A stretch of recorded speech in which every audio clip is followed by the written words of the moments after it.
안녕하세요. 5월 20일 토요일 해외 경제 뉴스 요약입니다. 라틴 아메리카 최고 중앙은행의 인플레이션 경고입니다. 코로나 이후 유례없는 긴축 기간 끝에 다가온 인플레이션 급락과 더불어 정치인들, 투자자들, 기업들은 이제 금리 인하를 예상하고 있으며 일부는 요구하고 있습니다. 그러나 중앙은행 총재들은 이러한 압력에 대한 내성을 보이기 위해 서로 모이는 기회를 가졌습니다. 다음은 연방준비제도이사회 의장 제이 파월 박사의 발언입니다. 파월 의장은 이 금리 인상 이후 이루어지는 금리 결정에 대해서는 회의별 기준으로 결정할 것이라고 밝혔으며 은행 위기로 인해 인플레이션이 2% 목표를 웃도는 상황에서 이전에 예상한 것보다 낮은 수준으로 금리가 오를 수도 있다고 말하였습니다.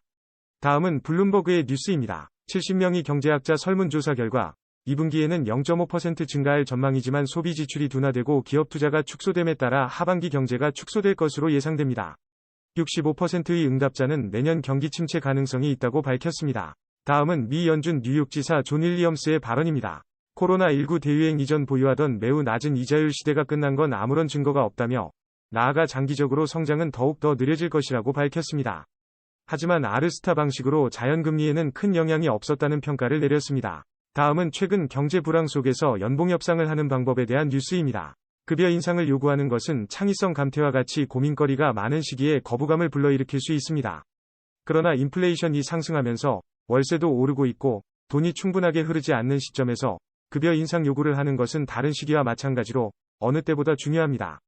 다음은 일본에서 발표된 인플레이션 뉴스입니다. 일본의 소비자 물가가 상승하여 일본은 중앙은행이 가격 전망을 수정할 가능성이 있다는 견해를 지지하며 이로 인해 정책 정상화에 한 걸음 더 가까워졌습니다.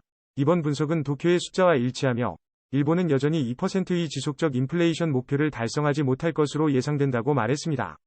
다음은 연방준비제도, 패드가 금융 시스템에서 여전히 긴장감이 와중에도 주입한 자금이 증가하여 새로운 최고치를 기록했다는 내용의 뉴스입니다. BTFP, 뱅크텀 펀딩 프로그램, 자금 수요 상승으로 연방준비제도의 금융기관 대출 잔액은 5월 17일 기준 96.1달러억을 기록했으며 이는 이전 주의 92.4달러억보다 증가한 수치입니다. 미국 지역 은행 지수가 하락했으나 현재 예금 안정성에 대한 희망적 전망으로 인해 이번 주에는 회복하고 있다는 내용입니다. 다음은 연방공개시장위원회 FOMC 회의 결정과 관련한 뉴스입니다.